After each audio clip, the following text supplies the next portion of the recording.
भारत और दक्षिण कोरिया दो ऐसे देश जिनकी दोस्ती सदियों पुरानी है, लेकिन आज वो एक नए रणनीतिक सफर पर निकल रहे हैं। तो चलिए इस विश्लेषण में समझते हैं कि ये नया अध्याय उनके और दुनिया के लिए क्या मायने रखता है। अच्छा, जब रिश्ते इतने पुराने हैं तो सवाल ये उठता है कि आखिर इस नए रणनीतिक विजन 2026-2030 की जरूरत पड़ी ही क्यों? मतलब ऐसा क्या बदल गया है? देखिए, ये सिर्फ एक कहानी नहीं है, बल्कि एक बहुत ही मजबूत सांस्कृतिक जुड़ाव का प्रतीक है, जो आज भी कोरिया के लोगों के दिलों में बसा हुआ है। असल में यही वो ऐतिहासिक नींव है जिस पर आज की ये आधुनिक साझेदारी खड़ी हो रही है। तो चलिए सबसे पहले देखते हैं कि ये नया विजन दोस्ती से आगे बढ़कर राजनीति और रक्षा के क्षेत्र में क्या बड़े बदलाव ला रहा है। ये विजन एक ऐतिहासिक कदम है, क्योंकि ये पहली बार भारत की एक्ट ईस्ट और कोरिया की न्यू सदर्न पॉलिसी को एक साथ ला रहा है। इसका सीधा मतलब ये है कि अब ये रिश्ता सिर्फ व्यापार तक सीमित नहीं है, बल्कि हिंद प्रशांत क्षेत्र में एक बड़ी सुरक्षा साझेदारी का रूप ले रहा है। और ये चीज़ शानदार ढंग से दिखाती है कि कैसे मेक इन इंडिया और रक्षा में आत्मनिर्भरता अब इस साझेदारी का एक बहुत ही महत्वपूर्ण हिस्सा बन रहे हैं। K9 वज्रतोप इसका सबसे बड़ा उदाहरण है, जो ये दिखाता है कि ये सिर्फ हथियारों की खरीद फरोख्त नहीं, बल्कि मिलकर बनाने की एक सच्ची साझेदारी है। अच्छा, रक्षा के अलावा ये साझेदारी अर्थव्यवस्था और टेक्नोलॉजी के क्षेत्र में भी एक नया डिजिटल पुल बना रही है। चलिए जरा देखते हैं कि इस क्षेत्र में क्या-क्या संभावनाएं हैं।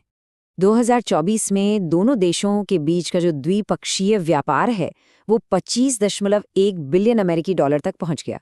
ये आंकड़ा अपने आप में काफी प्रभावशाली है और दिखाता है कि आर्थिक रिश्ते कितने मजबूत हैं। लेकिन इस चमकदार तस्वीर का एक दूसरा पहलू भी है।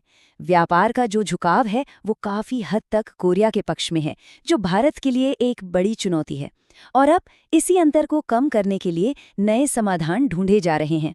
तो ये साझेदारी सिर्फ पारंपरिक व्यापार तक ही सीमित नहीं है, ये असल में भविष्य की तकनीकों पर मिलकर काम करने का एक ठोस रोडमैप भी तैयार कर रही है। AI से लेकर अंतरिक्ष तक दोनों देश मिलकर इनोवेशन की एक बिल्कुल नई कहानी लिखने को तैयार हैं। अब देखिए, किसी भी बड़ी साझेदारी की तरह यहाँ भी कुछ चुनौतियां हैं, लेकिन अच्छी बात यह है कि ये विजन उनके समाधान का रास्ता भी दिखाता है। ये साफ है कि दोनों देश चुनौतियों से अच्छी तरह वाकिफ हैं। जैसे व्यापार घाटे को कम करने के लिए वैल्यू चेन इंटीग्रेशन पर ध्यान दिया जा रहा है।